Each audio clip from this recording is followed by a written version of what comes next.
बिस्मिल्लाहिर्रहमानिर्रहीम। अस्सलाम वालेकुम। Welcome to my YouTube channel पिफ़ा फ्री स्टडी।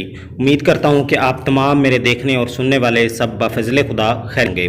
आज की हमारी वीडियो सरकारी मुलाजमीन की तनख्वाह यानी पे के हवाले से है, जिसमें मैं आपको बताऊँगा कि किसी भी सरकारी मुलाजम की तनख्वाह है उसकी तारीफ़ क्या होती है, उसमें कौन कौन से जो अलाउंसेस हैं वो शामिल होते हैं। तो अपने टॉपिक पर जाने से पहले मैं आपको बता दूँ कि इस चैनल के तवस्सुत से मैं आपको दो तरह के फ़ायदे गाइडलाइंस पहुँचा रहा हूँ। एक नंबर पे है कि मैं सरकारी मुलाजमीन के कवानीन की कोचिंग इस चैनल के तवस्सुत से आप तक पहुँचा रहा हूँ। मसलन के किसी भी सरकारी मुलाजम के जो सिविल सर्विस रूल्स हैं उनकी कोचिंग, उनके पीडा एक्ट के मतलब, उनके TA rules, leave rules, pension rules और इसके अलावा किसी भी सरकारी मुलाजमीन की जो गाइडलाइन है जो उनको चाहिए होती हैं वो इस चैनल के तवस्सुत से मैं उनको पहुँचा रहा हूँ। और सेकंड नंबर पे है कि इस चैनल के तवस्सुत से अगर कोई गवर्नमेंट की तरफ से पाकिस्तानी अवाम को किसी भी वेलफेयर का जो वर्क है, जो वेलफेयर की अनाउंसमेंट होती है उसके हवाले से मैं उनको गाइडलाइन देता रहता हूँ। जिस तरह से पाकिस्तान में जो एहसास प्रोग्राम है उसके हवाले से जो उसका अप्लाई करने का तरीक़ाकार होता है वो बता देता हूँ। इसके अलावा उनकी गाइडलाइन है कि आपने अप्लाई करना है तो कैसे, अगर उनको कुछ समझ नहीं आ रही तो इस चैनल के तवज्जुह से मैं उनको तमाम गाइडलाइंस पहुँचाता हूँ। और इसके अलावा अगर कोई ऐसा अफरद है वो जो अप्लाई भी नहीं कर सकता तो अगर मुझे वो डाटा फराहम करता है तो उसका ऑनलाइन अप्लाई भी मैं अपने तवज्जुह से कर देता हूँ ताकि उसका कुछ ना कुछ भला हो जाए। तो आपसे भी यही रिक्वेस्ट है कि जब आप मेरी वीडियो को देखते हैं इसको ज़्यादा से ज़्यादा शेयर किया करें, लाइक किया करें। और अगर आपने अभी तक मेरे इस चैनल को सब्सक्राइब नहीं किया है तो पिफ़ा फ्री स्टडी के नाम पे मेरा चैनल है, आप इसको लाजमी सब्सक्राइब कर लें और साथ ही जो बेल आइकॉन है इस पर लाजमी प्रेस कीजिएगा ताकि मेरी तरफ से आने वाली तमाम वीडियोज़ का नोटिफिकेशन है आप तक सबसे पहले पहुँच सके। तो चलते हैं आज के इस टॉपिक की तरफ के किसी भी सरकारी मुलाजम की जो पे है। तो इससे पहले मैं आपको बता दूं कि हम टीए रूल्स जो हैं किसी भी सरकारी मुलाजम के वो पढ़ रहे हैं। इससे पहले हमने कुछ डेफिनेशंस जो पढ़ चुके हैं। तो आज हम जो ओ जूस पढ़ने जा रहे हैं इसका जो सेक्शन ओ है पे के हवाले से है। ट्रैवलिंग अलाउंस रूल्स में ये ओ का जो सेक्शन पे के हवाले से है। तो पे इंक्लूड स्पेशल पे।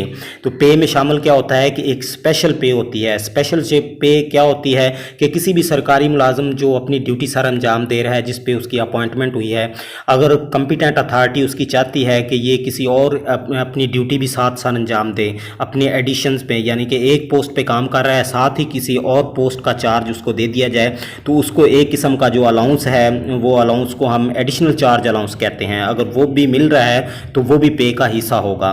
इसके अलावा क्वालिफिकेशन पे है, कोई भी सरकारी मुलाजम है तो उसको हायर क्वालिफिकेशन अलाउंस भी मिलता है। जिस तरह से अगर कोई सरकारी मुलाजम एमफिल कर लेता है, पीएचडी कर लेता है या इसके अलावा कोई प्रोफेशनल कोर्स कर लेता है तो उसका अलाउंस जो है वो भी सरकारी मुलाजम को दिया जाता है। तो ये भी उस पे का हिस्सा होगा। And any other emoluments which may be specially classed as pay by the competent authority. और इसके अलावा अगर कम्पिटेंट अथॉरिटी ये समझती है कि इसके अलावा और भी कुछ नकूश हैं जो कि सरकारी मुलाजम को दिए जाते हैं, मसलन वो भी मैं आपको बता देता हूँ कि जिस तरह से एक मेडिकल अलाउंस है वो भी सरकारी मुलाजम को मिलता है, या हाउस रेंट अलाउंस है वो भी किसी भी सरकारी मुलाजम को मिलता है, या इसके अलावा एडहाक रिलीफ अलाउंसेज होते हैं जो हर साल जिस तरह से तनख्वाह बढ़ाई जाती है तो उसका एक एडहाक रिलीफ अलाउंस जो है वो भी सरकारी मुलाजम की तनख्वाह का हिस्सा होता है। And in case re employed civil servant whose pension is not wholly held in abeyance. और इसके अलावा अगर कोई भी सरकारी मुलाजम को री एम्प्लॉयड किया जाता है तो उसमें जो उसको अलाउंस मिलता है वो भी उसकी पे का हिस्सा होगा।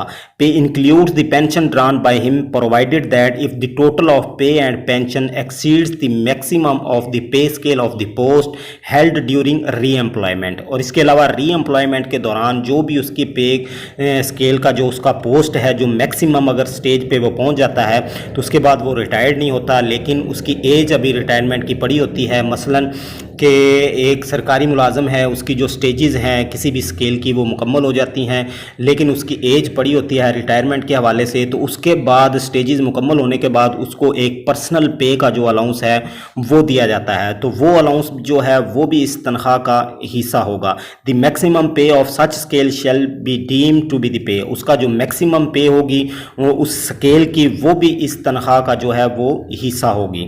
तो ये था पे के हवाले से कि किसी भी सरकारी मुलाजिम की जो पे होती है, जो उसकी जो पे के हवाले से कौन कौन से उसमें अलाउंसेस होते हैं, तो वो मैंने आपको बता दी हैं। उम्मीद है कि आपको इसको तमाम समझ आ चुकी है। अगर आपको ये वीडियो अच्छी लगी हो तो इसको लाइक कीजिए, बाकी दोस्तों के साथ भी शेयर कीजिए, और अगर अभी तक आपने मेरे इस चैनल को सब्सक्राइब नहीं किया है तो बराए मेहरबानी पिफ़ा फ्री स्टडी के नाम पर मेरा चैनल है, आप इसको लाजमी सब्सक्राइब कर लें। और नेक्स्ट वीडियो तक के लिए मुझे दें इजाज़त, अपनी दुआओं में याद रखिएगा। अल्लाह हाफिज़।